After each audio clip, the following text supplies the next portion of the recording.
It looks fine. I hate it. You're making me do the thing, and it looks fine. But guess what? What? I hate it. And I went in the mirror right now, and I saw myself in the mirror, and I went, ew, you look horrible. And then I went, no. And then I said, you're beautiful. I love you. Oh my God. Please keep that in. Please keep that in before we start. Welcome to Broad Ideas. Yeah. It's just Lou and I. Hi, Rob. Hi, Rob. Hope you're doing well. We're really sorry that Rob's not here. I know. And I know everyone else is too. They love them some Wobby Wob. People love them some Robbie Rob. They really do. Like, we're doing an intro right now. Continue? Do we even continue? Oh. Autumn Reeser, dear friend, and known her for so long. And she's wonderful.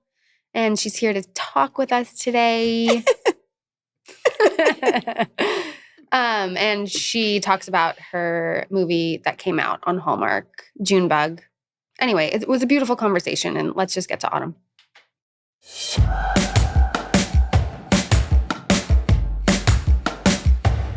Sounds like a really good podcast. Guys, I reattached it right. You're not only in front of the camera, you're behind the camera. Ladies and gentlemen, Rachel Bilson does it all. People don't know. What don't they know? That you are running this show. You're running the cameras, the audio. I know. If you guys could see what Rachel's running around in here doing. Yeah, and then this is going to come out and it's going to be soft focus and they're going to be like, she does not know what she's doing.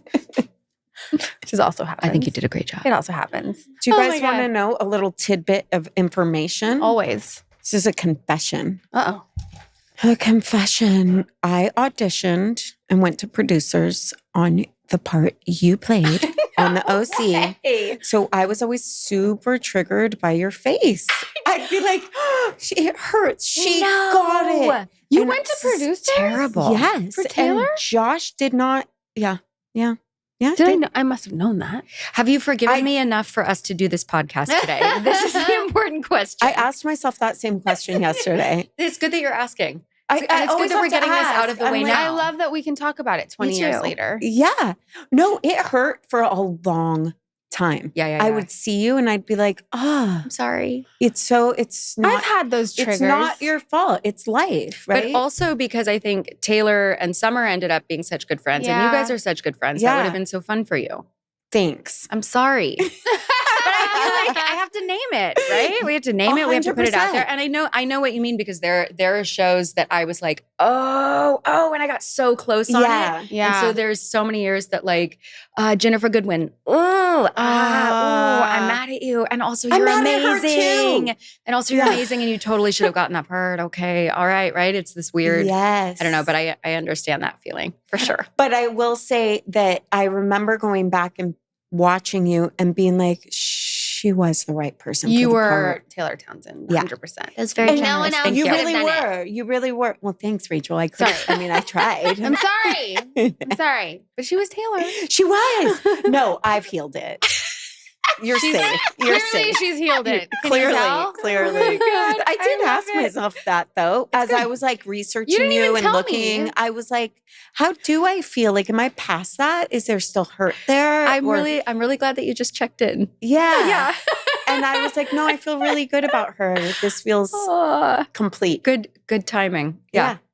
So welcome. I love that. Yeah, on Thank that you for note, having me. I said, but it is true. Like, there are parts when you lose out, and how long do you hold on to the triggers? Like Amanda Seyfried, like triggered me for a long time. Yeah. Because I was up for Dear John. Yeah. Oh yeah. And then she got it, and you know what? You get older and you're like, that was so stupid. Like, good for her. Yeah, but it wasn't. It's And not support necessarily her. stupid. It's just Well, natural. okay, fine. But like immature, like just you get to a place. It hurts at the time because you're hoping and it's always right around the corner that this is going to be the thing. This is going to be the one. And then when a show goes on and is a big success too. And you were like, I was this close. Right. Yeah. That's tough. Yeah. When the Dear John knocked Avatar out of the top slot, I'm fine. I've healed it, clearly. Yeah. But it's true. But it's the same story with the OC because the part, Everwood, I was up for. And a girl that actually looks very similar to me got the part. And that was Yeah. hard to swallow. Yeah. But then I got OC because of that. And so, it all works out. Yeah. I didn't get no OC. You got this podcast. Just kidding. Yeah. Yeah, no, but I think that that's the part about being an actor that's really difficult, right? What? Comparison. Oh, yeah. The rejection, the trying, the being close, then even the getting it. And then right? Am I wrong? Definitely. Okay. Yeah. I just got silent. I was like, oh, never mind. No, I remember driving down, especially when you're first starting, and I remember I started auditioning when I was like 19, 20, 21, something like that. And I remember I was to a test for some show where Melissa Gilbert was going to play the mom and I was going to play her daughter, and there was horses. And I was like, this is my dream job. And the show never ended up making it on the air, but you don't know that at the time. Right. And it was down to me and one other girl to play this daughter.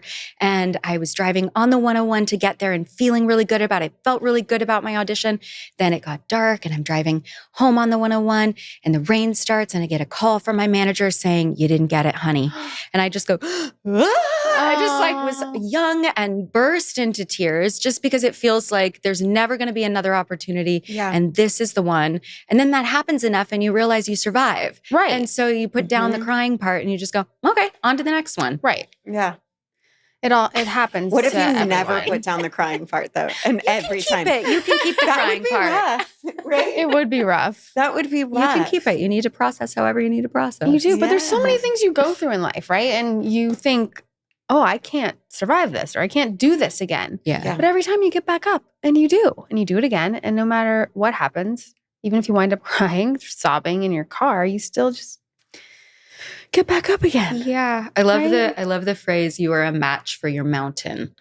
That I've used I don't a know lot. that Yeah. one. So whenever you're encountering something and it's like, this is too big for me. Why is this? Yeah. How you go into victim mode? Right. This is too big. Why is this happening? I can't do this. You are a match for your mountain. Wow. That makes feels me good. want to cry. Me too. You're welcome. Here, I give it to you. Yeah. Here, this phrase is for everybody. Oh my God. Yeah. No, it Yeah. does. Because sometimes the mountain doesn't feel like a match. No, and Right? yeah, You it can't- feels yeah. insurmountable, but that's how in having to face that challenge, in having to climb over the mountain, it's like you gain all the tools that you need. You might not have them at the Yeah. start of the journey, but as you're trying to figure out how to climb over this rock, suddenly, oh, now you have a rope. And then you have it for every mountain after that. I heard this thing today, actually, that I thought was really cool. Speaking of that, they were talking about the journey, right? And it was Esther Hicks. I don't know if you're familiar. Yeah. And she was talking about the journey and she goes, you hear that so much. Oh, enjoy the journey, right? And she goes, but think of it this way. And I was like, what a good analogy. She's like, okay, let's say you're going to go on a vacation. Let's say you're going to go on a trip, right? And then after your trip, you're going to get home. And that feeling of going home, you're like, oh, I'm almost home. I'm going to go home. And that's the completion of your trip. She goes, now just don't go on your trip and you're home. She goes, was that the point? Or was the point to go on the trip? And I was like, oh my God, that makes so much more sense that way. Right. It really is about the journey. Because otherwise you could just go home. I do like to be home. But then you should pack, right? Right. And then Right. just unpack. Right. I would Because- love that. I really would. Terrible. But doesn't that make sense? It's like, it's really not about going home. Right. So obviously we've known each other so long. So at this point. We're in the 21st anniversary of the OC, which is insane. That's crazy. Like, how did that much time go by? I don't know. We have had kids. Like entire life. We've lived another entire lifetime. Another entire lifetime.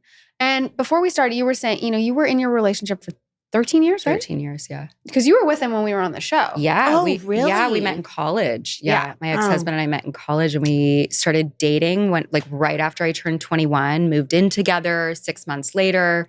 Like I had never really lived a solo life as an adult until after I got divorced. No. Like I never Wow. dated really because he was like, my college boyfriend. Right. I had never lived on my own. I didn't know what my own style was. Oh, this is very important I feel like I information. lived life like kind of backwards, because by Yeah. the time I was 24, Rachel, when you and I met, it was like I had a little 4-bedroom house that I rented and a little dog, and I threw Gatsby. dinner Gatsby, and I threw dinner parties, and like I was very much like checking all the boxes, doing everything right. Yeah. And then, got divorced at 34, left my marriage 33, 34, and had to basically adult on my own for the first time, which was amazing. But what a better age to do that. Like, I feel like you say backwards, but you kind of like don't really know who you are. I mean, for me, until you do get older. So it's like, yeah, you had that whole experience. Yeah. And it's always perfect. That was the perfect experience for me. Right. And, how old were your kids when this? I left when they were 3 and 11 months. Oh wow! Yeah, so very, very little. young. So most of my experience of parenting has been solo parenting, like my primary experience. Yeah. What's your stance on that? Like, just you have like a general stance, or like how's it been for you? Yeah. How about for you? How much of yours has been solo parenting? Since Briar was 2. Yeah. Okay. Yeah. So really similar. Yeah. Really similar. Yeah. Yeah. In so many ways, you never have to run anything by somebody else when they're in your home. Right. Right. You're like, That's okay, cool. well, this is how here's how I do things. It goes like this. This is my household, and here's how it's run. And that feels really good. But you still have to deal with like the other household does things differently. Mm-hmm. Right. And so, but my kids have only ever had that experience. And so they've never had to do the like, oh, wait, it was one way and now it's a different way. It's always been 2 households for them. Right. That's what they can remember. Yeah. And so that's what they've experienced. Yeah. I mean, how do you make a stance on that? It's like, on one hand, I wouldn't have consciously chose it. Like I was married and this is what I thought I was doing. But on the other hand, it's been the experience that was destined for me in so many ways. It doesn't feel like it wasn't supposed to happen. It feels like, oh yeah, okay, I get it. I get it. Yeah, I just think when you have 2 boys, right? Yes. So you're a single mom with 2 boys. And I think for me, like I have 1 girl. Yeah. So I'm not going to say that's like easier, but it is the same, gender. And I kind of know how things go. Have there been any like things to navigate? Has it been any different because you have boys, I guess is my question. I'm sure it has. Like we only know the experience that we have. Right. I think the one thing that I've been conscious of is I think one of the things that we're missing in the culture is initiatory experiences, particularly for the masculine, because they're wanting to be challenged. They're wanting to be pushed. They're wanting to prove themselves as protectors and as warriors, right? Oh. And so she has a story. Oh yeah, I want to hear your story next. So I really have tried to craft those experiences for them. So when they both turned 10, I initiated them by taking them on solo backpacking trips. Like you're going to carry all your own stuff and we're going to cook all our own stuff and we're going to hike into the backcountry, just the 2 of us. I see when you post, like, I'm like, that is so cool, like what you're doing. Yeah. And I feel really proud of it. It's like, there's so much that I'm not, I think, going to be able to give them because I'm not in a male body, right? That's not my experience. And so they're going to have to get that from other places, from men, from other people. And so I do what I can as their mom. And that was something that I could do because I'm very confident camping and being in the backcountry and all of that. And so I had that one-on-one time with both of them. And then this summer, for the first time, I took them both backpacking. We did part of the Trans-Catalina Trail. And it was a really hard, definitely in the middle of it. I'm like, what do I need to do this again? And then you get to the end and it's amazing. And they had such a great time and I'm so proud of them. And one of my sons is actually at wilderness camp. Dash is at wilderness camp down the street right now. Are you serious? Yeah. And they have him, he's at this camp and they have them bring their own knife. They teach them survival knife skills. I love this. 10 years old. Wow. And he was very proud of this and learning how to be responsible. And he's like whittled all these sticks and spears this week. He's loving it. He's feeling really proud of himself. Yeah, I'll give you the details for it. But is their dad in their life as well? Yes. Yeah. He definitely is. And we're co-parents. So you are. So you have like a schedule and they I go would back call and it forth. parallel parenting. is what I Parallel parenting. What does that mean? It means Like he's there with him and he Yep. does his thing, and then there with you and you do your thing. Yes. It's not a co. then we Yep. try to minimize the amount of communication. Got it. Is Is he remarried? What I would call it. He's repartnered. Repartnered? Yeah, we'll call Did he it have repartnered. more Yeah, he had kids? 2 more kids. Oh, wow. And that's its own experience Got and it. own thing to navigate for sure. And What's the age difference between your boys? his kids are like babies. They're very little right Okay. now. Yeah, they're Okay. like 2 and like 2 months. Oh, wow. Yeah, very Really little. Very little. Okay. Yeah, And how do your so- boys feel about siblings? They're great. They're really They're so much really- older. They're so much older. They're 10 and 13. Yeah. So it's almost like 2 different experiences. And my mom had that. It's funny how these Yep. things, Isn't it? Yeah, the ancestral patterning. It's like, yeah. So my mom has 2 brothers who are like 10 and 13 years older than her. Oh, wow. From her mom's first relationship, which she was in, she was like a farm girl in South Dakota and married at like, 17 and had 2 boys back to back and then was solo parenting by the time. And this was, in the 40s. Your mom was solo parenting. This was my grandmother. Oh, your grandmother. This was my maternal grandmother was solo parenting 2 boys by the time she was like, I don't know, 21. Wow. So we see these sort of patterns and the way they show up. I want to hear your story that you were talking about initiating boys. Protecting. Yeah, protective piece. Yeah. I already told this, but my little one got beat up at school last week and he's got 5. special needs and he's 5. And it was just like when you hear you match your mountain, like when those things happen, I'm like, I can't take it. I can't take this, And then they went to camp this week and the older one, Elliot, I felt like he was taking over responsibility for Shepherd because he stuck with him all day and he wasn't playing with his friends. And then I talked to the counselors and I was like, hey, can we try and like rope him into other things? And they were like, to make sure he's a kid. And I was like, yeah. And they were like, I want you to know that we chose 5 kids out of 200 for this special token at random. Right. And he's like, it wasn't random. We all decided who these standout kids were and why. And he's like, I want you to know we selected your son because we watched the way he protected and cared for his little brother. I know. Cries. I know. It's too much. I did start crying to a total stranger. I like sobbing. I was like, oh my God. But it is that thing, that natural protector. And when he got beat up, Elliot took little Shepherd into the bathroom and washed him. I can't. And he even said to me, he's like, Mom, if I wouldn't have washed him, like, I don't know what you would have done when you saw him. I'm going to cry. I know. I'm sorry. It's a lot. It was a lot. This just happened. So I'm sorry, Mama. Like it's okay. It's okay. And they're 8 and 5. How old did you say? 8 and 5. Yeah. But there is something that he said the other day. He said, I know what I want to be when I grow up. And I was like, what? He's like, a babysitter. And I was like, oh, okay. I was like, you don't have to grow all the way up to do that. Like you can start as a teenager. And I was like, I'm curious your reasons. What makes you want to be a babysitter? He's like, that way I could get paid to take care of Shepherd. Oh, I know. I know. It's too much. Oh my God.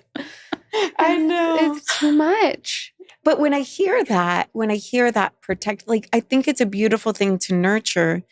And, this is something I'm curious about, not being a single mom. And I've thought about this recently. It occurred to me, I'm like, what does a single parent do in this situation? I blame everything on their dad. Oh, you can still do that. But like everything. I don't blame it on him, but like if they're like, oh, I want my iPad, I'm like, well, Dad's not home. We're going to have to talk to him and see. Or I want a popsicle. Well, we're going to have to see what Dad says and he's not here. Like I feel myself using him a way out. A way out of so many things. I don't know. We'll see what Dad says, Yeah. But I guess you guys can do that too. I mean, not over. No. Can I have a popsicle? No, you can't. You can't. I know. I kind of have to come up with like reasons that are usually probably true. Yeah. I think the hardest part is when you want when you get home and you're carrying all of the stuff and then something else has to be done and really all you want to do is just sit down and like have a moment, you can't. There's nobody like to do the thing. To do the next thing. Yeah. So you have to constantly be like not only handling the current thing, but having a plan for the next thing and the thing after that. Yeah. You know what I noticed, which is kind of interesting, like because I've been doing it on my own for 7 years. Mm-hmm.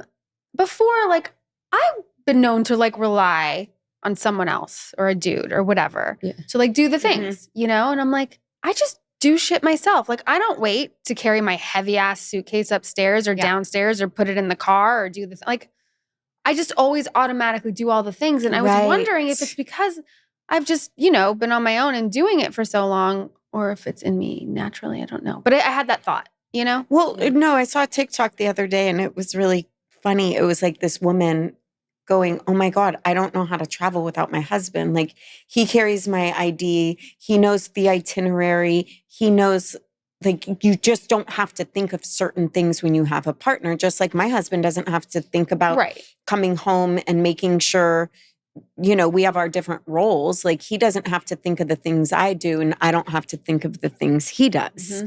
And when you don't have that person there, you have to think of all the things. Well, I was thinking of all of the things even when I was married. Yeah. So you were. it really Okay. was not that different. Right. Yeah. Right. Well, there's that version. That might as be well. why it didn't work out. Yeah. For sure. Yeah, but it's always that. But I think you become so dependent or codependent on the other person. Is this an intervention? This is an intervention. No, but I watch my brother and his wife and I'm like, oh my God, how would you even order your lunch without her? You know, like they're so dialed in. And I actually think it's really sweet with them. But you do notice like you become so codependent. Yeah. Well, I think everything's a system. Anytime you get more than one person with another person, it's whether it's you and your kids, whether it's you and a partner or roommates or whatever, there's a system that falls into place. Right. You know, Right. it's just what happens. And so I think most of my focus has been on creating healthy systems. Right. Healthy systems in my household, healthy systems with my extended family, healthy systems with my friends. And that's where my focus has been. What is like a healthy, you know, you say you set that up. Healthy? I mean, teach me. Please Well, I think give it's us different. examples. I think it's different for everybody because everybody has a different way they like to do things. Like you see households that function in a very specific, very traditional way because it works for everybody there. Right. But then there are other households that function in a very traditional way and it doesn't work for everybody there because each person is their own mini system. Right. And it's like I really think it's about knowing yourself really deeply and then having the courage to communicate that. And a lot of times we don't do it because we go, ooh, that's weird that I want to do things this way. Right. You know, but when you have the courage to just be like, hey, here's how I want to do this. What do you think about that? And if you're in relationship with people who can hold that and you can create around that space, like, okay, you want to do, some stupid thing. You do drop off and I do pick up, whatever it is. But coming to agreements as opposed to just falling into patterns. Yeah. Right. I think, right? Right. Yeah. Agreements versus expectations is a huge one. I'm with 5 guys in my house right now. Okay. 5. I was thinking about that when I went to sleep last night. I was like, there's 5 men peeing in that toilet. Okay. What in the heck kind of system can you come up with to not get the kids to pee on the floor or to pee on, like, I'm like, I'm a very Do feminine. they put the toilet seat down? Rachel, They don't even lift it to pee. it smelled so bad like pee in the bathroom this morning. I was like, where are they peeing? Where are they actually peeing? I don't know. But I do think that finding your system. What's your peeing system? My system is I don't share a bathroom with them. Yeah. That's my system. Yeah. That would be good. That is fair. That would be good. They have their own bathroom. I kind of let it be what it is. But I also think sometimes the hard part, and we talked about this off camera, is being in relationships is really hard as far as growing and changing and evolving. And when you come into a relationship and you have a certain system that works, and then one person wants to break that and change that and disrupt that system for their own peace of mind, for their own development, it breaks up all the other systems around and makes people really uncomfortable, whether it's friendship, family, relationship. Can you speak on that a little bit? Yeah, that's such a great question. I was just talking about that yesterday, actually, about one of the reasons that people, so I do a lot of transformational work with people and a lot of coaching around that. And one of the things that keeps us from doing that is exactly that, because when you are a piece in many different systems, and when you change your vibration, when you change how you function, it requires all of the systems around you to change. Yeah. Ultimately for the better, because if you're raising your vibration and you're getting into higher alignment, ultimately everything is being upgraded with you. But that's a really scary process because it requires people to put down patterns that they've been using to function. Mm-hmm. And a lot of times, if those people are not on a growth path, they don't want to do that.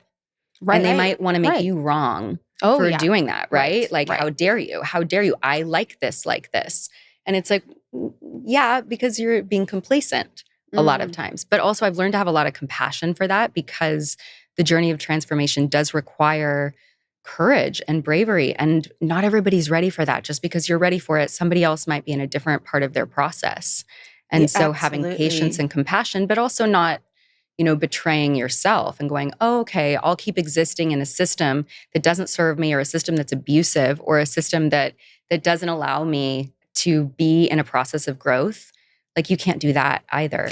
No. And it's tricky because a lot of times the people in your life that you're the closest to will do everything in their power for you not to change. Yeah. And that's not coming from a negative place. It's coming from a, I love you place, don't change. Right. And I think I've had that But it with, sounds like a selfish place. well, Fear. Fear. but it's so deeply subconscious that they don't realize it. Like, even when I first got sober, I remember it was incredibly lonely because the friendships that I had held on to the dearest, I had to let go of a little bit in order to find my way.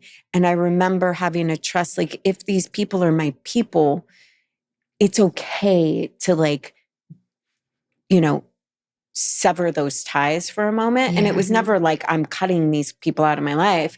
It just was a natural process in that growth. And the coolest thing was to watch them come back in their own growth. Right? Mm-hmm. Right. Yeah, I think there's this part of transformation where you have to be internal more. You have to protect basically like this little nest that you've built to birth your new self. You're like this little egg who's a little sober egg in your face, right? And the sober chick has to crack out, and she needs a safe little nest. And she can't have all of this noise and old patterns around her. And so I think that's the other thing that I spend a lot of time reassuring people on, that it's okay to go into that nest space or your cave space for a little bit. And like you said, your people will be waiting on the other side. The people who are really for you. Right. Yeah. We'll still be there. Yeah.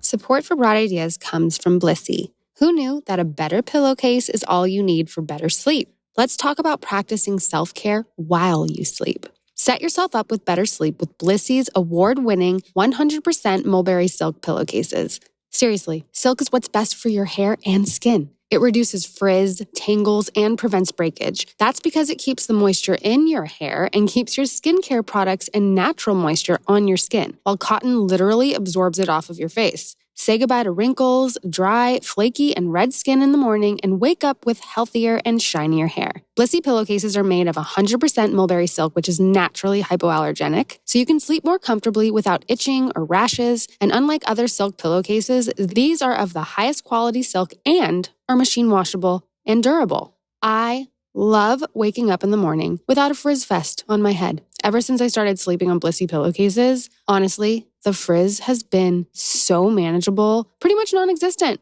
My daughter is now stealing my pillowcase to help with her tangles. And guess what? We don't spend hours trying to get the knots out in the morning anymore. Everybody loves them. They have a ton of different prints and colors, and they make great gifts because there's an option for literally anyone. Men love them too. They have over 1 million raving fans, and you could be next. Try Try now risk-free for 60 nights at blissy.com/Rachel and get an additional 30% off. That's BLISSY.com/Rachel and use code Rachel to get an additional 30% off. Your skin and hair will thank you.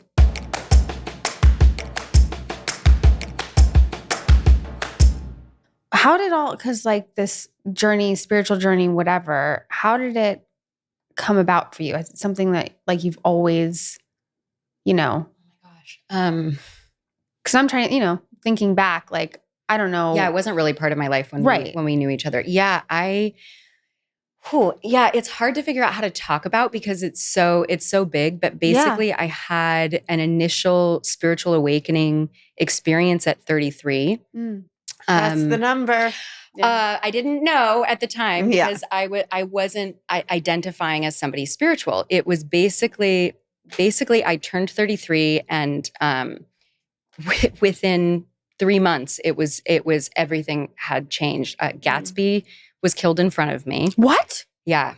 What do you mean? So when I turned 33 a month later, and I'm like 8 months pregnant at this point with Dash.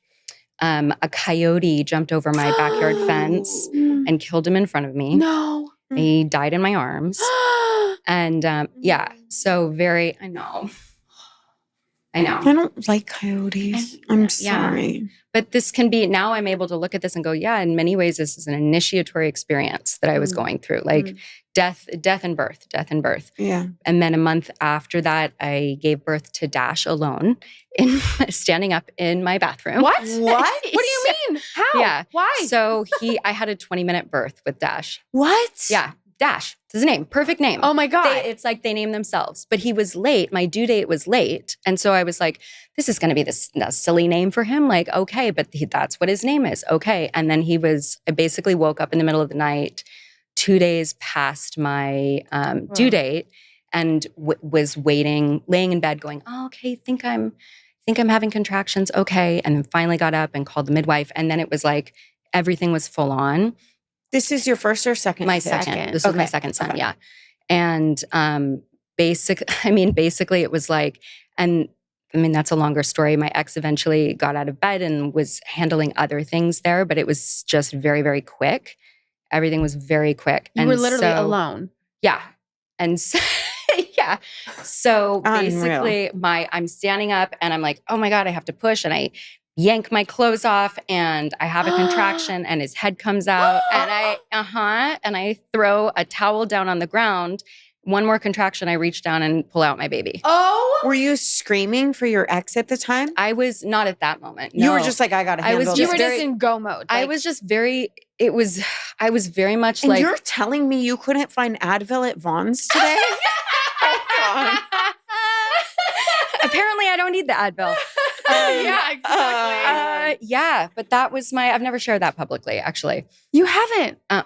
What a crazy, amazing, experience, because obviously everything. Okay, so umbilical cord, what did you do? Happening for a reason, and very much like the veil's very thin when you're having children, right? Yes. And so I'm getting all these messages and very much being, and there's a direct relationship between Gatsby's death and the way he breathed in my arms when he was dying, and Dashiell's birth and the way he breathed in my arms when he was being born.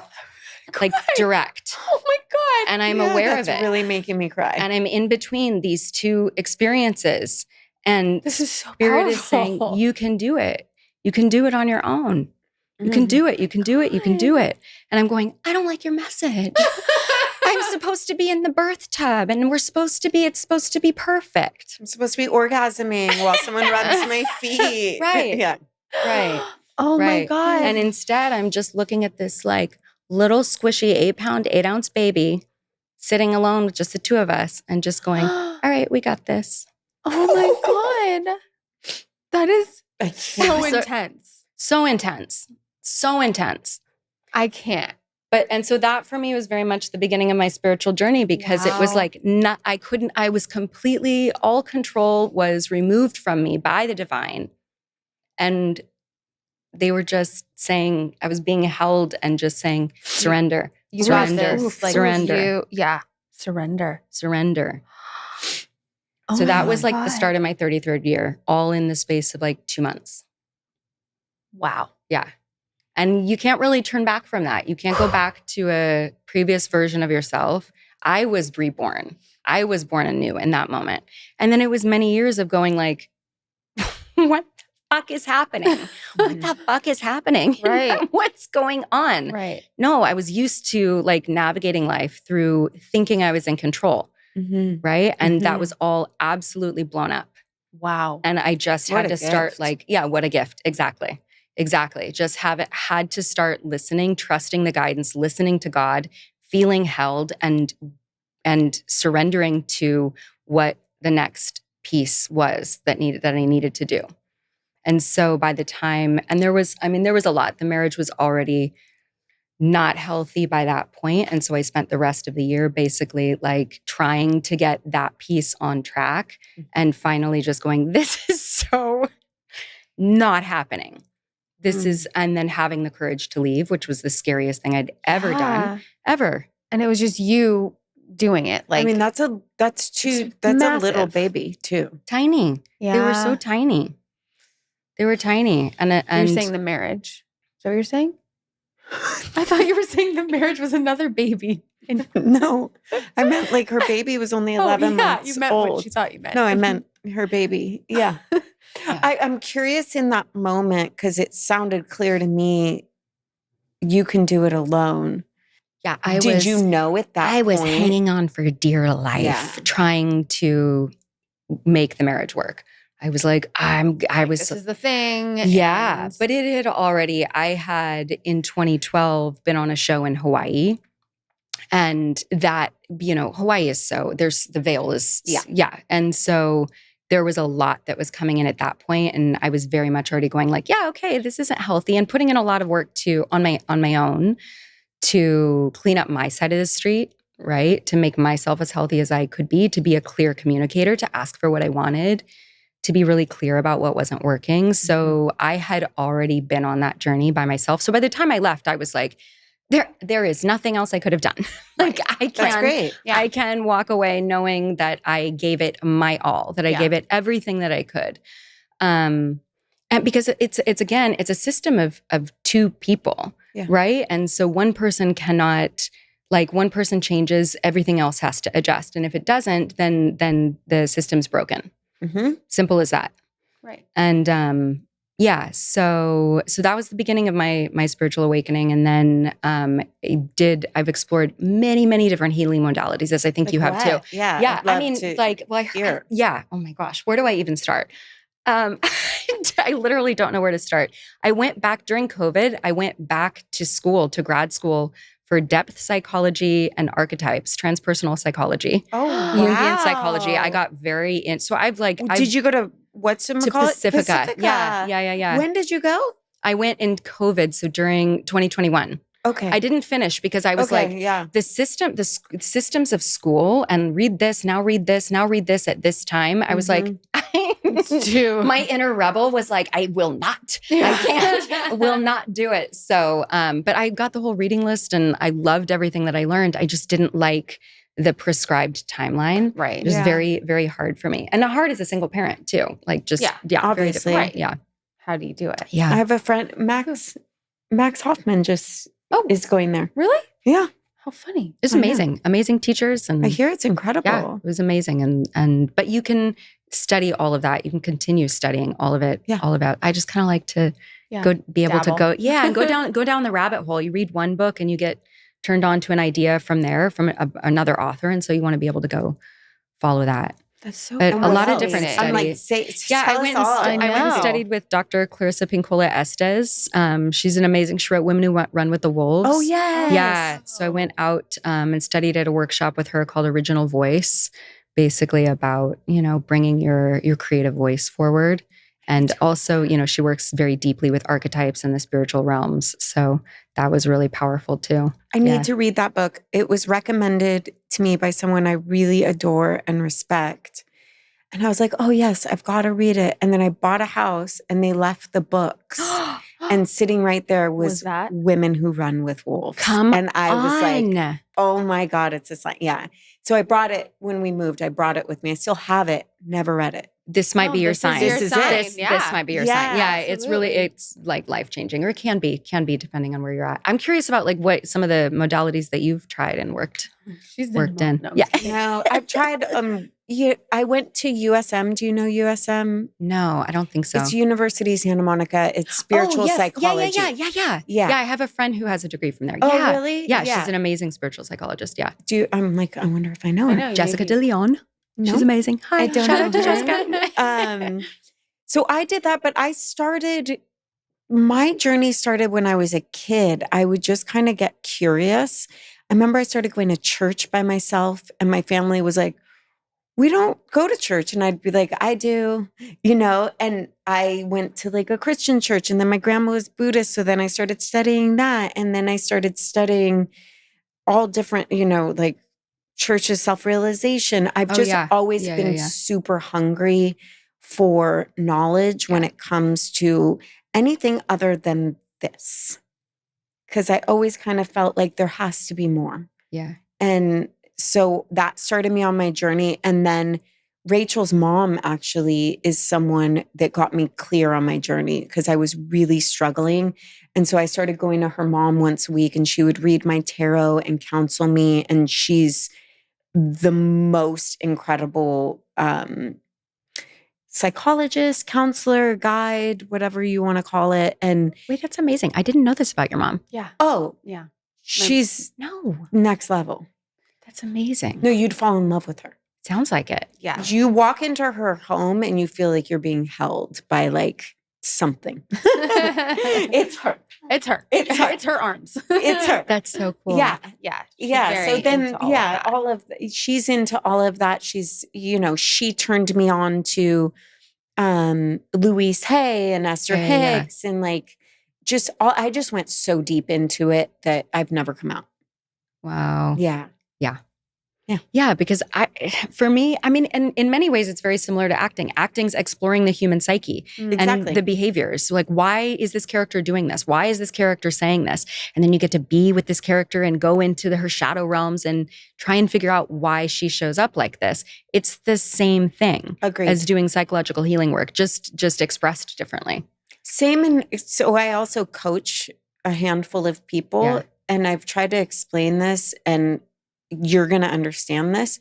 Coaching is the same thing as acting, as it is psychology, as it is anything. It's the art of storytelling. And I think that we live our life based on the stories we tell. Yes. Yep. 100%. And so all I do when I'm helping people is help their storytelling. Yep. So it's the same as Yes. acting, writing. Yeah. It's all the same. Yeah. Right. Yep. And getting them into a vibration of truth within that story. Yeah. Right. So that the story serves them as opposed to pulls them back into the past.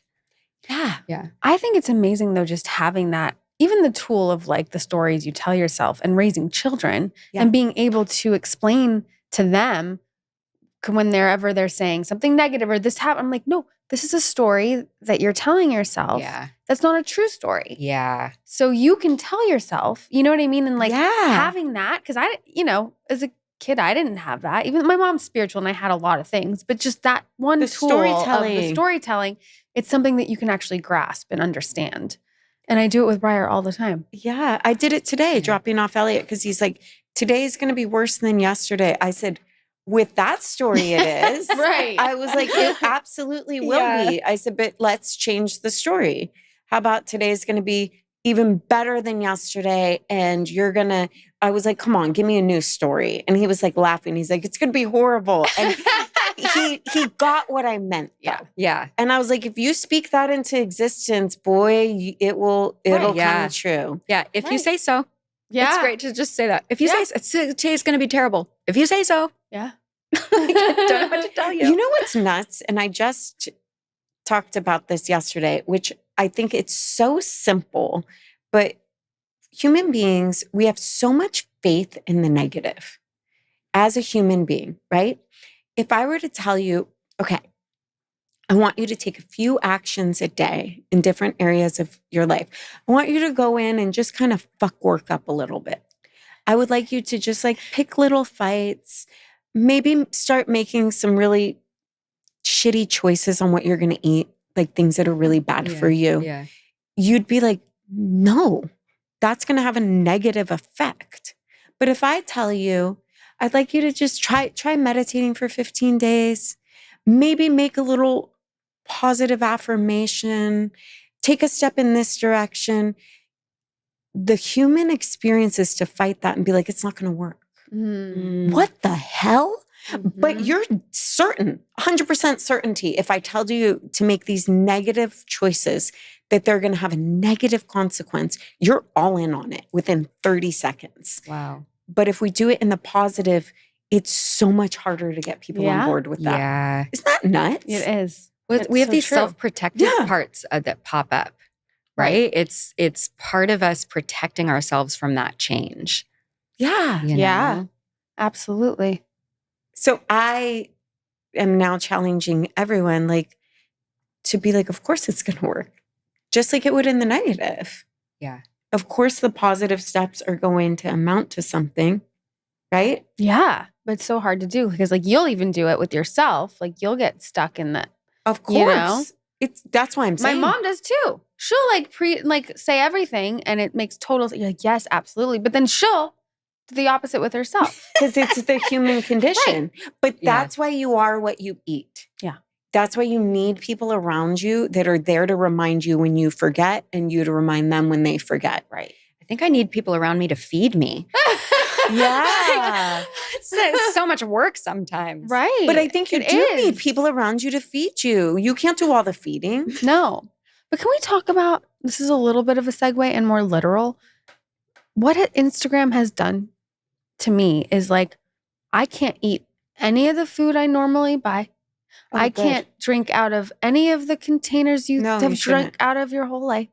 I can't wash laundry with, you know what I Wait, mean? Like, why? I'm well, just totally like lost. Why? ingredients and plastics Oh, and things. okay, but like okay. quite literally. Sorry, I've been so fixated. Me I'm too. targeted now. Wait, I know. me too. I'm like, I'm how do you- obsessed with how do this you girl un- named Crunchy Mom on TikTok. Wait, because I don't follow any of these people. Mom! Is that who you? She's on Instagram. I live for her. I've changed my whole thing. Oh my God. She's like, She 5 has, like- things a Crunchy Mom would buy at Yes. Costco. And she's I'm like homeschooling and like has her like homestead and like all of that. all I know is that You don't know. You just know what she buys at Costco. I know that my oat milk is really bad. Oh And no, I there's know this dude that- I've been yeah. listening to and he's like, trash. That's Yeah. trash. Oh, I think I Garbage. deliberately don't follow any of these people because I'm like, I don't follow them. I'm targeted. Oh, because they like send you the I sponsored don't ads. know. No, it's so But I good. go We down need to these, do, we like, need to deep do it. rabbit holes. Oh, I'm doing it. I bought all new glassware. Oh my God. I don't. I'm only drinking Mountain Valley. Olivia, you It's so funny that this is happening to us at the same time and we hadn't even talked about it. parallel. Yeah. No. Sorry. Sorry. Yeah. No, this is segue. fascinating. I'm learning a whole new thing. And now I need to like go check out my oat milk, apparently. Oh, don't drink oat milk. Okay. Well, No. make your own oat milk, but you can't do. You have No. to get what oats are you getting? You guys, No, there's it's too not many even about rules. the There's oats. too many There are rules. Too I many know. life I know. rules. This I know. is what I've decided. Too many life rules. There's I can't too keep many. up with all of them. But It's the true. oat spikes your glycemic index. I don't drink oat milk, so I don't. I know. I drink a lot of oat milk. I don't know. All I know I- is there's too much information and yeah. too many rules and all of it. But there are a few things that I feel like I would feel better about if I make a conscious effort. I'm doing it too. I'm revamping my whole entire life right now. Oh my God, that's And I so think that's, funny. I think that's all we can do is kind Yeah. of do the best Yeah. we can in the areas that we can because I'm not sometimes gonna, you can't. we be can't like, change. We can't do all of it. No. It's not like you can't have Skittles if they're offered to you at a birthday party. Do you know what I Right. mean? But also sometimes it can Maybe feel not Skittles though. maybe you can not. I think I'm going to say no to Skittles. They have Giggles, which are like the Yeah, because good version of There's Skittles. number 5 different. dye It's in the dye, it. but it's in other things too. See, there's a whole This- rabbit hole. right. And now I'm like spending all of this mental energy thinking Right. about like everything that's going to kill me. Yeah. Right. And it's like, well, I'm going to die eventually anyway. Right. So, So Yeah. why Everything's gonna kill obsess me, and live in the ultimately. fear of it all. I Right. mean, there's that right. for sure. But I also think, you know, for you, especially like being in the public eye, there can be so much like outside pressure on what you're allowed to wear, like opinions about what you wear, what you drink, what you buy, how you spend your time. Like there's it feels like sometimes like there's a free for all of people's But you opinions. know, people have opinions and they feel they She can doesn't comment care. on anything. You're really good about like not. Because I know it's all just people talking and whatever. You're not sensitive to. She's really good about that. Yeah. You really are. That's really good. It's true. Because otherwise you'll just live the rest of your life like going, oh, okay, I have to worry about this opinion and now I have to worry about this opinion. And but there are certain just going to steal joy. that are heightened for sure. Yeah. You know? And I think that just comes along with it. But like, I'm like, oh my God, do I have a plastic straw on camera? You know what I mean? Like there's things like. Oh, that's true. Yeah. She loves a plastic straw. It's a problem. It's a problem. Because the sea turtles. Because the sea turtles, right? That's the reason. Right? You can't have it. See, I love just that. remember seeing. I know, because but it's so good because your energy is going towards things it should be, and not like obsessing at night down these rabbit holes of all the shit we should not be consuming. Only because of exactly that. There was this point on my journey where I was watching.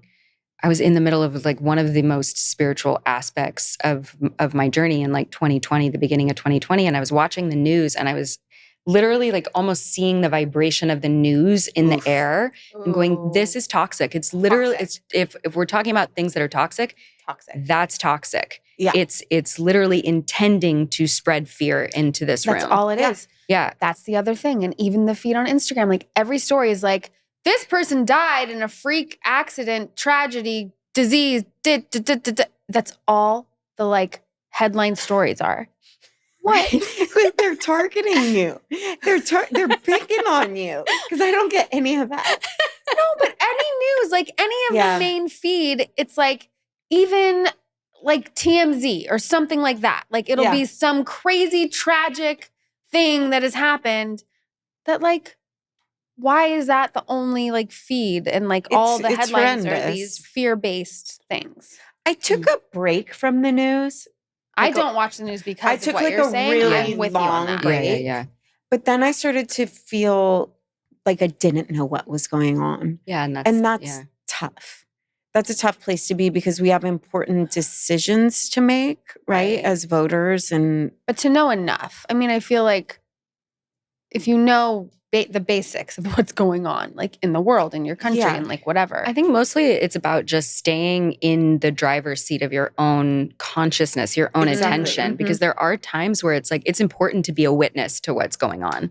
Right. And that's important. But then it's like, okay, all right. And now I'm going to put my focus over here on my kid. Right. But remembering you're always the one in charge of where you're placing your attention. And it's like this crazy video game we're in, especially with the online world, right? Because they're always competing for your attention. Right. Pay attention over here. Pay attention over here. And that's the game. I started to just look at it a game. Oh, okay. Did I just give away my attention, my eyes, my consciousness? Did I just give it away? Okay. All right. Do I want to come back to center? And that's where meditation comes in, right? Teaching us how to be able to breathe and have more space and be a witness within our consciousness. Then I have more agency over it.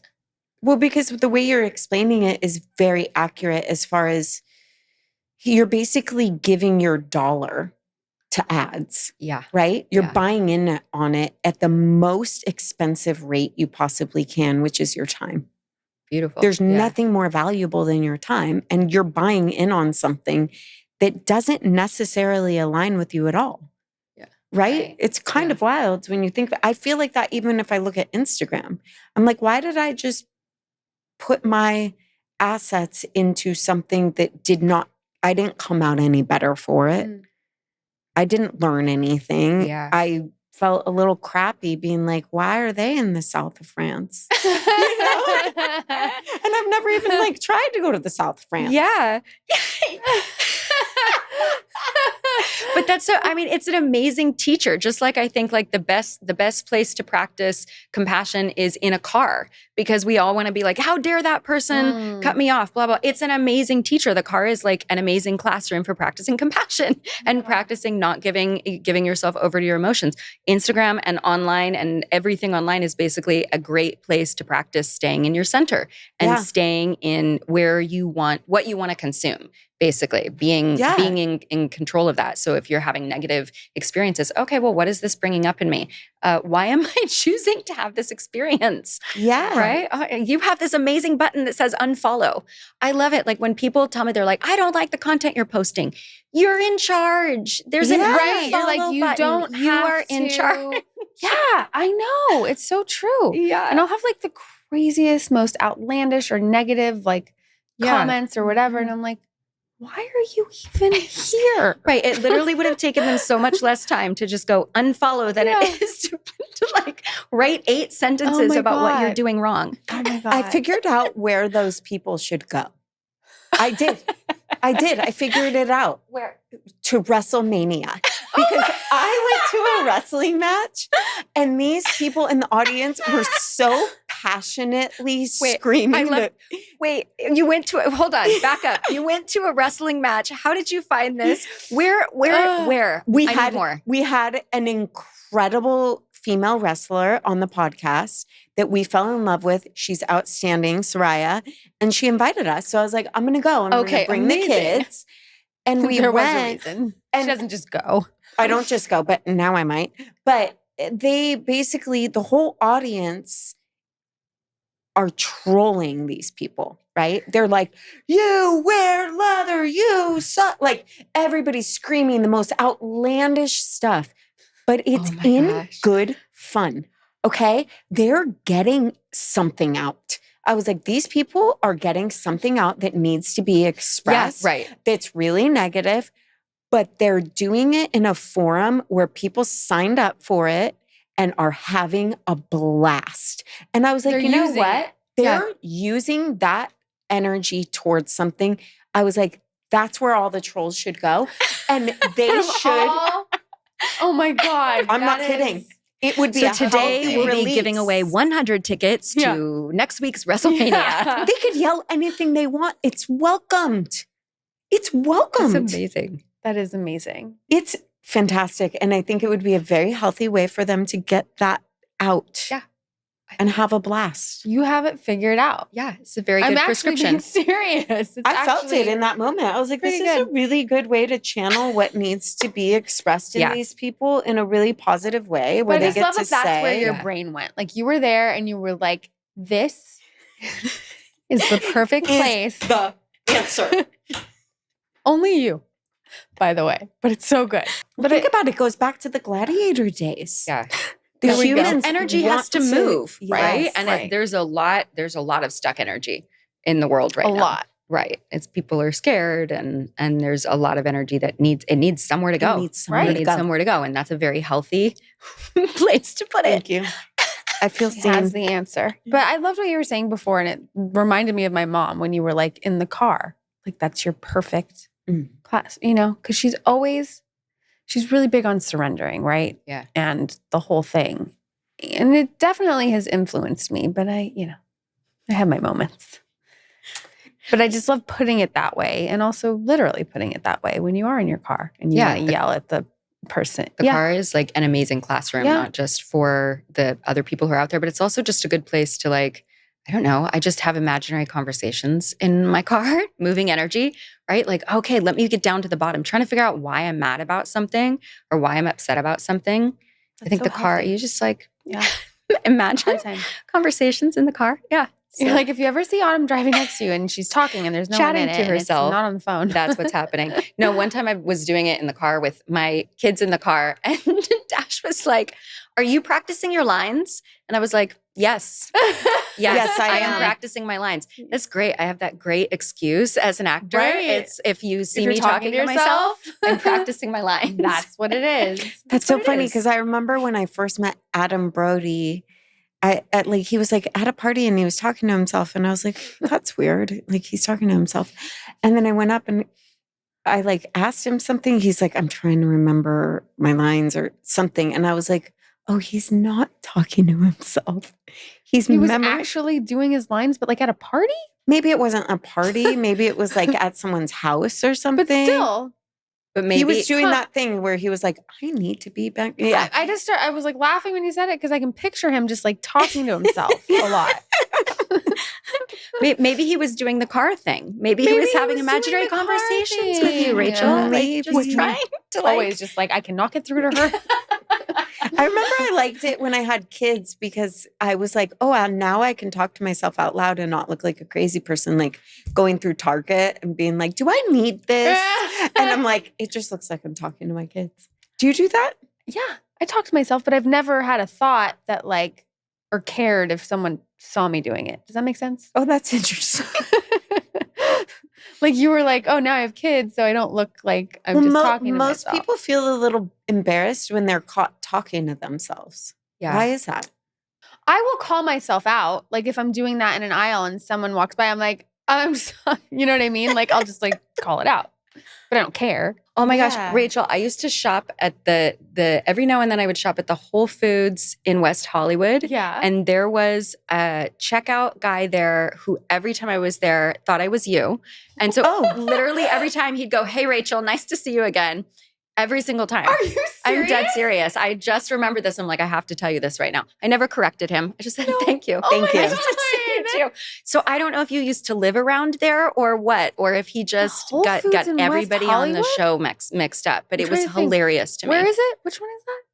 It's on like It was the one Santa on, like, Monica. Yeah, I think I used to, drive by it on the way to go to a hike or something. Anyway, it was years ago and it was hilarious. the funniest. That's And I really just remembered funny. it as we're talking about talking to ourselves Oh my God, in the that's so aisles of funny. the supermarket.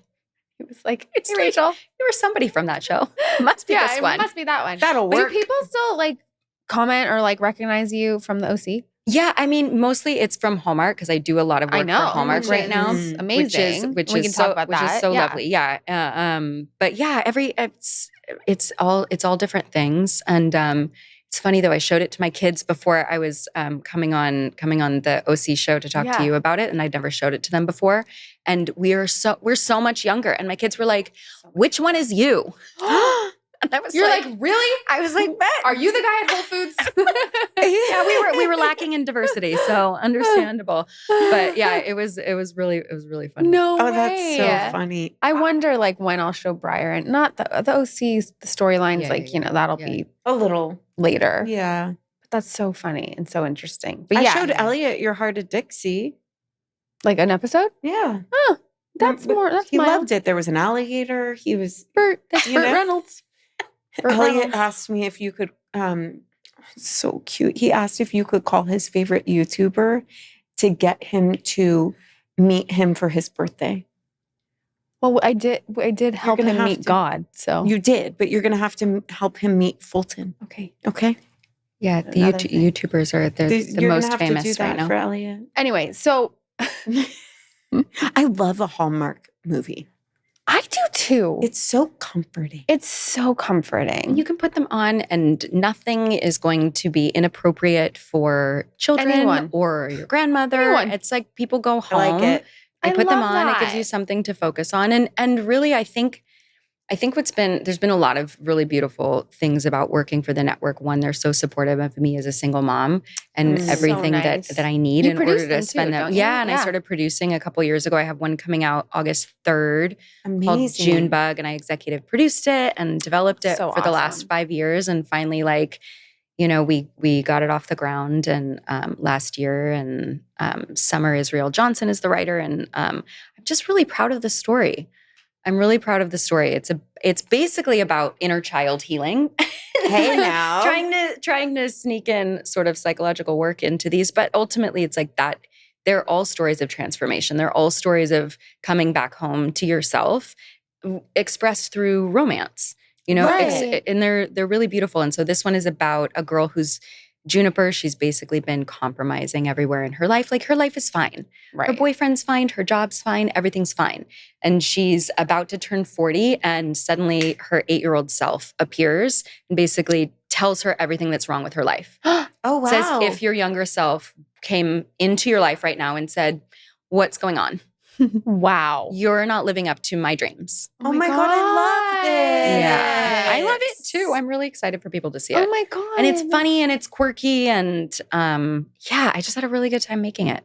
It That's sounds beautiful. So fun. Yeah, I had a really good time making it. And then I'm going to because I've been wanting to figure out how to merge these worlds of transformation and healing Yeah. and artistic work. And so I'm going to hold an online container for inner child healing for like a month after with a friend of mine who does this type of work, That's so cool. Jessica Amos. So That's I'm incredible. excited. Inner child work is my very favorite work of all of it. Ooh, tell me why. Because I found the most healing in it, and I can use it every single day in a nanosecond. It's right there. I can turn inward and give whatever aspect is hurting or needs to be seen or loved or held or whatever, that attention. Yeah. And I think it's the most powerful tool in the box, in my opinion. That's amazing. Yeah. Yeah, it goes the deepest, I think, because then when you're confronting things in your regular everyday life and you're like, why is this pissing me off so much? Or why do I feel so hurt by this thing that this person said? You go back to the original root of it, you love that, and then it doesn't trigger you so much the next time. Yeah. Wow. Yeah. It's powerful. Yeah, and even it is, and honoring fun too. too. And fun. It can be fun. Yeah, it can be. I was explaining this to a gal that made a short film on inner child work, and it was so beautiful, Ashley. Mm-hmm. And she was saying something like, oh, what do you do with it? And I explained to her, I was like, the only reason that I still act or want to or do it's all for inner child. It's to honor that part that's still going, but I want to do it. And so it's like, okay, me as the adult can nurture and honor that part that still doesn't feel seen. Instead of being like, be quiet, go away. Yeah. I'm an adult now. It's going to that 8-year-old self and being like, okay, I will give you opportunity to do that. I love that. Right? I love that. Yeah. That's a great way to look at it. So there's still those little pieces that we still can be like, you know what? You want to go to Raging Waters? I actually really do. I was thinking about that this morning. Like, should I go for my birthday with everybody? Okay, so Six Flags Water Park has, Hurricane if you go Harbor? if you go on Friday, they have, it's called the Dive-In Movies, and you can be in the pool and watch like Avatar or something. What? Yes. Odd. I just Brought up learned Avatar this. again. Yeah, or Aquaman. Probably water-themed movies. That makes sense. Probably Theme water-themed here. movies, Good probably. to know. Yeah. It was weird. You can That just was stay weird. there That all was day weird. and watch a movie. Wow. There you go. Happy birthday. Thank you. We should go to a water park for your birthday. Maybe we will. It's on a Sunday. I don't love celebrating Yeah. my birthday just because, not for any reason. Like, I don't care that I'm getting, I just don't like attention. I hate when people sing happy birthday. Like a lot of people with a cake. I don't like cake. Is it because you feel like there's too much attention on you? Or? Yes. Yeah. I don't like that. It's like awkward. You have to like sit there or stand there or whatever for however long She's the not a song normal lasts. actress. Would it help if they like put a crown on your head during it and just like Only amplified if I had that? a crown on a throne, I might accept it. Just lean all the way into it, take all the attention. Yeah, but I always have, Anyway, that's another side note. Okay, so Junebug is August 3rd. August 3rd, yeah. And then That's they exciting. re-air I them like a lot. it. Yeah, of course. You can't miss it. That's so fun though. But what a great Yeah. setup, and you've been working with Hallmark and it's a great company and Yeah. you're happy and you love it. And Yeah, and it's been so beautiful to step into these other aspects of my creative work, to step into producing and developing, and to feel to also just strengthen my trust in myself as a writer too, as a storyteller. yeah. And go, oh, okay. Yeah, it's given me the strength to write things on my own. Go, okay, yeah, no, I have some good ideas. Yeah. I don't know everything. And that's perfect. It's perfect. But some ideas that I have are good. Yeah. And moving into that, to have had this play space and a place where I feel valued and people trust me. And it's just, like you said, it's the inner child part of myself just gets to like still have fun being on stage, being on screen. Yeah.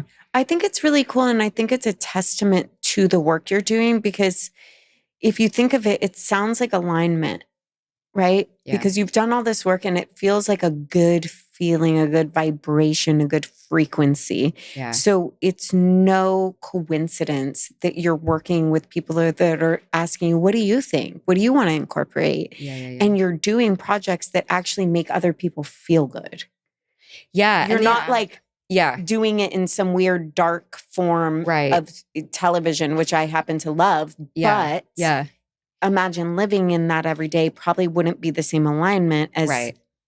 the cozy Hallmark. Yeah. And I've definitely done those type of movies, Yeah. and they're important in terms of what you were talking about earlier, purging the shadow Yeah. and bringing these parts that are present to the surface. Those are important. But yeah, it's not really where I want to spend the majority of my time. Yeah. Because it takes a toll on you for sure. Whereas these movies they're medicine in and of themselves. I have so many people come up to me and they're like, this is how I got through the death of my husband. This is what my mom and I watched while she was dying. And now she's gone. And these movies will always be the last thing that we experience together. It's beautiful. It's so beautiful. And so I feel very connected to the people who love these movies because we're very much a significant part of their life journey. And so, yeah, it feels really aligned for me because it's everything I do, whether it's coaching or it's storytelling and the stories I write and the stories I act in, it's all heart-centered is kind of how I view it. And that can express in many different ways. But that is the theme running through all of my work that I've been able to find. I love it. I love it. That's so Thanks, cool. guys. Yeah. You're welcome. Thank you. Thanks for sharing everything today. That was really, Oh my gosh. really special. Thanks Yeah, for that was thanks for fun. having me on and asking good questions and giving me a place to talk about it. Yeah. Love it. Yeah. Well, I think you're amazing. You're doing amazing. Same. Can't wait to see Junebug. Me Sounds too. like our cup of tea. It does. We can watch it while drinking tea. Or Wonderful. maybe you can get them to put it on the screen at a Hurricane Hurricane Harbor Harbor. at Rachel's birthday. You never. Is there water No. in the movie at any point? Because that's how I'll pitch it. We're like, she drinks water. She's having a glass of water. Oh my God. I Well, love happy it. early birthday. Thank you. Yeah. Thanks. Yeah. Thanks for Thank you coming so on. much. Yeah. And nice to finally meet you in person. You too. Yes, after all these years. So many years. Yeah. And I hope it wasn't too traumatizing for you. So I hope it was good that we made it through. I feel healed. Okay, good. Good. Me too. Full Glad I could be circle. part of the healing. It is Yeah. a whole healing experience. Yeah.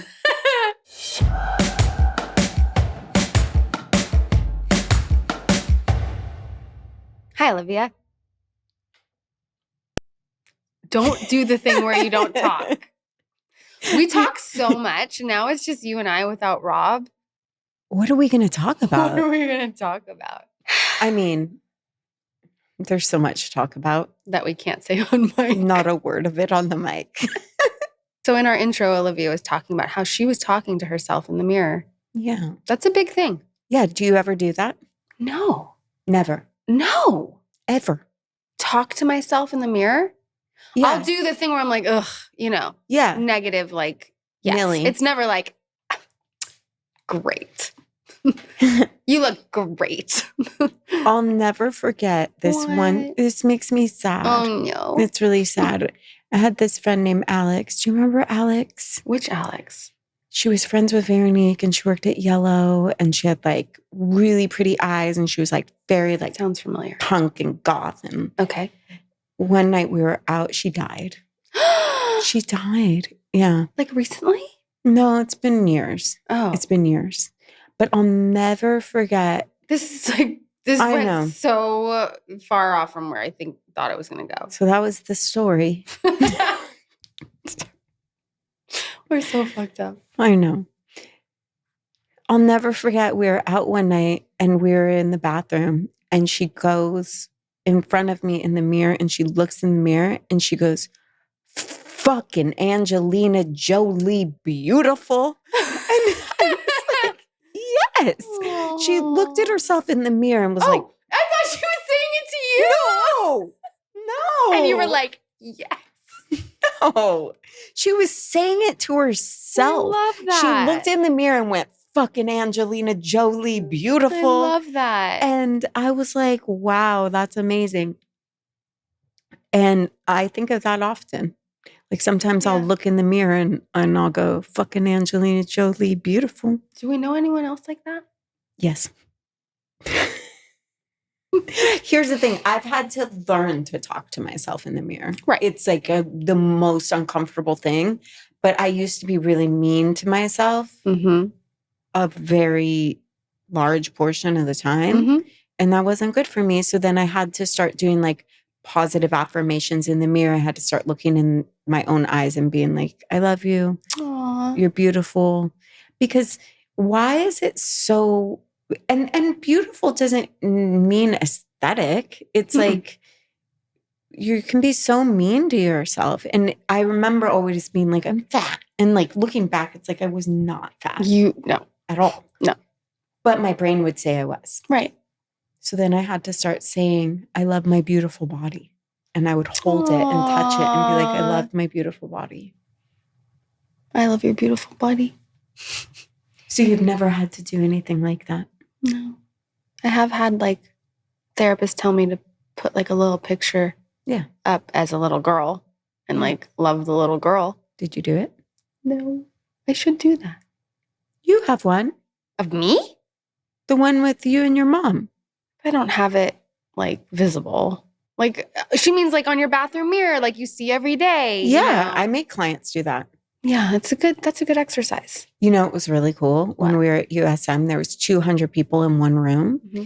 And one day, every single person had to bring a picture of themselves as a child and hold it up. Mm-hmm. And then you had to go look at each person and look at their eyes and look at their inner child without saying a word and just see their loving essence. You don't look at the people the same.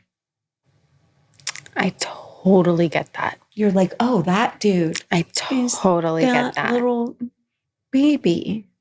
So does that mean you have empathy for like anyone if you see a baby picture of them? Yeah. Because then it can go dark, like serial killer, right? And you see like their baby picture. Yeah. You know what I mean? Do you mean, the empathy? Yeah. Yeah, it's rough. I've thought about that. Yeah, that's what I'm just saying. I'm thinking it through. Like, what does that look like? You know what I mean? You know what I mean? I do think about that though. When you're like, how did something go so wrong with someone? That was once someone's baby. I know. That like kills me. This is like another conversation where it feels like we're like out of body, like figuring shit out. But it does change the way you look at people when you realize like that they're just like a little Jeff's little squirt. That was the squirt. Yeah. Yeah, when I saw that picture of him holding a phone as an infant. He was holding a phone? And I was like, you're just a little squirt. Did he have a name for you when he saw your little picture? No. But I feel like mine's more obvious. What is it? No. I just mean like, I still feel very in touch with that like little girl. Yeah. Right? Like I can see your little girl. Yes. It's very visible. It's very accessible. But someone like Jeff, that's like a grown man that's put on a lot of walls and stuff. Mm-hmm. When you see that little kid, it's different. Yeah. I get that. You know? Totally.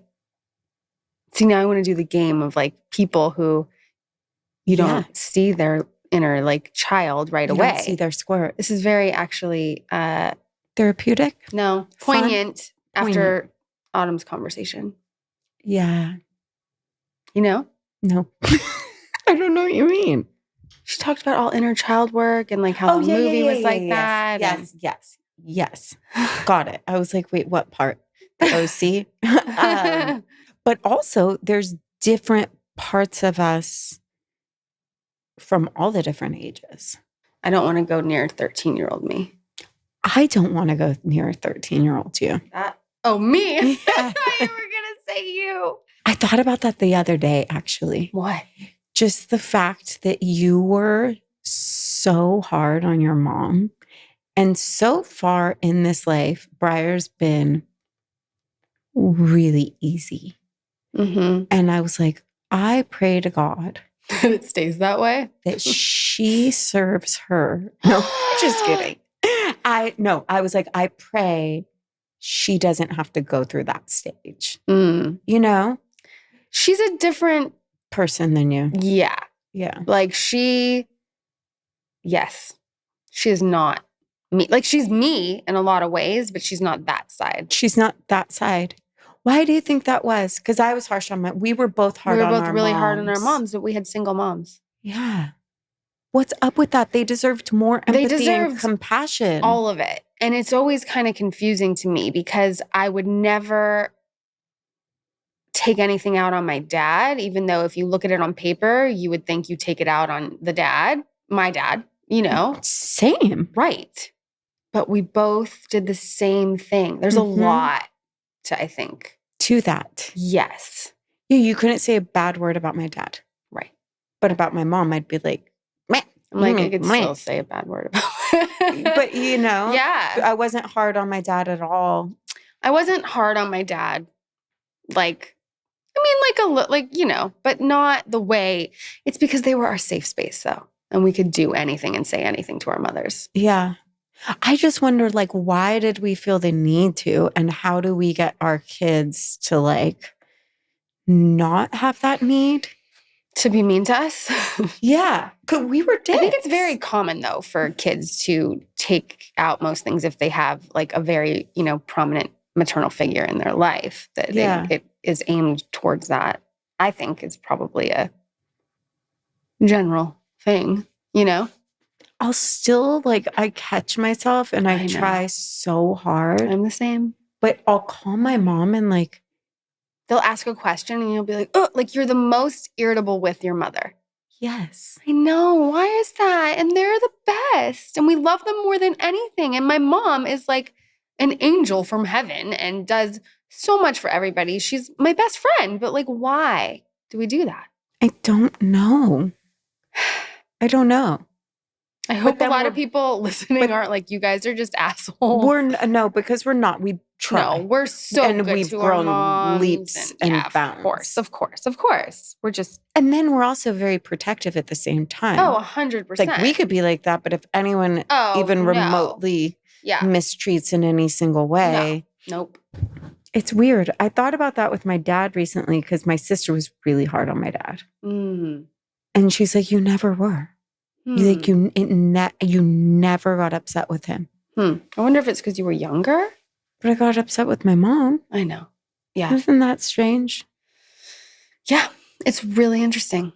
Yeah. So I did think about that the other day. I was like, I really hope she doesn't go through that teenage. Yeah. But is it just being a teenager? I think it's part of it and hormones and stuff for sure. Oh, yeah. Hormones. But Briar's definitely a different kid than I was.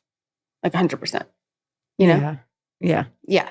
You know her. I know. I know you too. Yeah. Yeah. Yeah. But hormones will play into it, you know? Mm-hmm. Like Briar is to the point where it's almost like, and I almost feel weird like talking about it with other parents because she doesn't throw fits and it's not how she is. So if there's ever a time where she's off or gets like kind of upset about something, it totally dysregulates me. Do you know what I mean? Because it so doesn't happen. Well, why do you feel weird talking about that with other parents? No, I just mean it sounds like, oh, my kid doesn't throw fits, you know? But I'm like, no, it's actually the truth. Yeah, it's not doing cares? the thing where like my kids, whatever. Yeah. You know what I'm saying? Yeah. But she really is that way. And she's so kind. And like, it's just her inner being. But I find myself, if there's like the littlest of like, oh, but I really wanted to do that or da-da-da-da-da. It just throws me like yesterday. And I got so grumpy. And I felt so bad afterwards because I found her, like we were running an errand at Target. I found her being like, Mom, are you happy doing this? Because you normally love, because I love Target. Like love. She's like, you normally love this and you don't seem happy.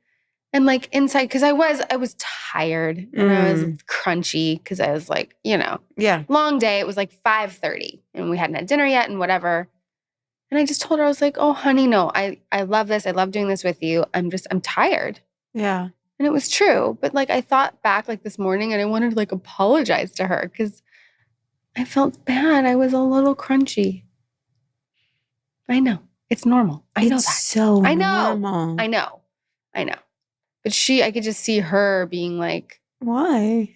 Yeah. Mom, you love Target. You so much, Mommy. And thank you so much, Mommy. Like I got her something, you know, and like the guilt, like it's like, I think it's an OCD thing though.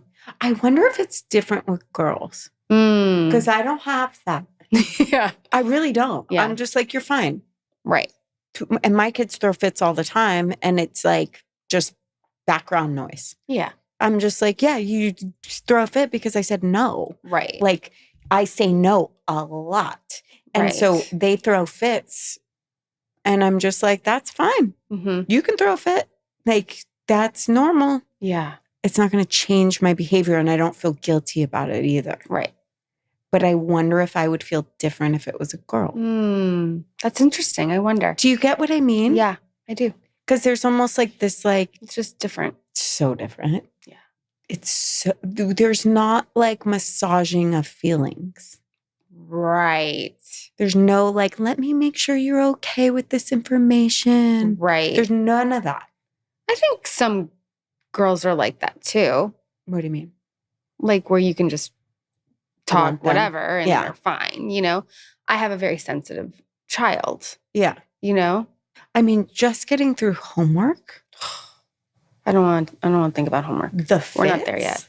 She hasn't started school yet. Are so gnarly. Homework? I'm like, you have to have your homework done by the time you get home.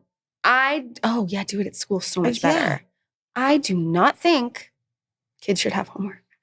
I don't either. They're at school all day. They should not have homework. It's fucked up. It's also messed up for us. Well, of course. I mean, there's so many other things, right? And like my mom, when she was teaching, said she would never give homework. And I agree with that. Like they're in school learning all day. Let them have those couple of hours, Yeah.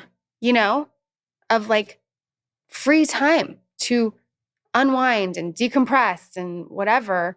And then you put it on and then it creates the tension because they don't want to do it and you have to make them do it. You have to sit with them to do it. And like, Horrible. you know, especially me when it's just Briar and I, like, and I am doing that with her and then making dinner and you know? Yeah, it's awful. I'm like, you have to have it because then we have sports now. I know. So do we.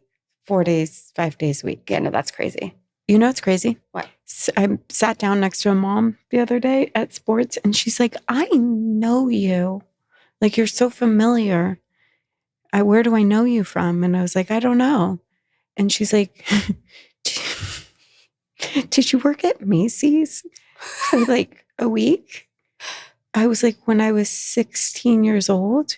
She's like, yeah. You worked at Macy's for a week? 1 week in the lingerie department with her. Are you kidding me? And she remembered. Well, you have a face you don't me. forget. That is. I was like, that is some memory right there. She's like, did you remember her face when you saw her? No. You worked at Macy's in the lingerie department for a week where at Fashions Wear? Yeah. I have learned so many things today that I never knew. One you'll hear later, but that's crazy. Anyways, I was just thinking of sports. He has 4 coaches on his soccer team. That's a lot. One of them was in the Olympics. What? On the Olympic soccer team. AYSO? Oh, it's AYSO. Yeah. Are you serious? Yeah. Isn't AYSO just parents? Yeah, I guess. He's an Olympian? The parent. No, the dad was like, I've never coached before. So my friends were like, we'll help you. So they got 3 of his friends, one of which was like an Olympian soccer player. I was like, Elliot, you just won the soccer lottery. Like, that's crazy. It's amazing. Yeah, AYSO is just parent run. This guy recruited some friends. I was like, he's got They're good taking it friends. serious. I know. You know? Who's reffing? Did you and Jeff sign up to ref? Are you a ref? Everyone has to be something. But you have to ref? No, I don't ref. I'm not reffing. I'm not reffing. I don't know how to play soccer. I don't either. know the game. I know sports. That's the one sport I do not know. No, I don't know any of them. I know you don't know any of them. I'm learning because you have to. Yeah. Yeah. Like I know, you know. What do you know? I know that Elliot's a good striker. Oh. Yeah. I don't know if kicks he the really ball. is or if that's what they just told him to make him feel good. Yeah, Briar, this is her 3rd year of soccer, and I still don't really know the terminology. AYSO? Yeah. Oh, so you're doing that whole thing too? Yes. It's our 3rd year. Oh my We God. have our it's first meeting on Monday. So much. Mhm. Sure is. I have both kids in it Yeah, and that's fall ball. crazy. No, that's too much. I don't think you should be doing 2 at once like that. Speak to the squirt. Jeff. I know. It's a lot. But, you know, they got to do what they got to do. It's good for them. It's good for them, but it's a lot of homework. I don't know if it's a controversial topic, but Why would it be? I wonder if some parents are like, no, absolutely, it's beneficial, and I'm sure they're, whatever. But I'm such a hard no. I did go to a school where he didn't really have homework, Mhm. Elliot, and I did have an aversion to that too because I was like, ooh, is he going to be like left in the dust? Interesting. Yeah. I've never had that. Because it did make me feel a little bit like, how is he going to be able to keep up when he gets to middle school if he's like, I That's don't know. a good point. Okay. I know. All right. That's information. We'd like to know everybody's opinion. We would. So please let on us these know. things. Right. And about switching your kids' schools. Like, what are your Olivia, thoughts on that? Stop. You have to stop switching schools. I love his school. It's not the school. I know, but please do not take him out of another school. Everyone, please weigh in. Thank you for listening. Thank you for listening to Autumn's episode. Yeah. We'll see you next week. Hopefully, Rob will show up. Yeah, where is he? Where is that guy? We'd like you to weigh in on that Weigh too. in on that too. Where in the world is Wobby Wop? Send Bye. pictures, videos.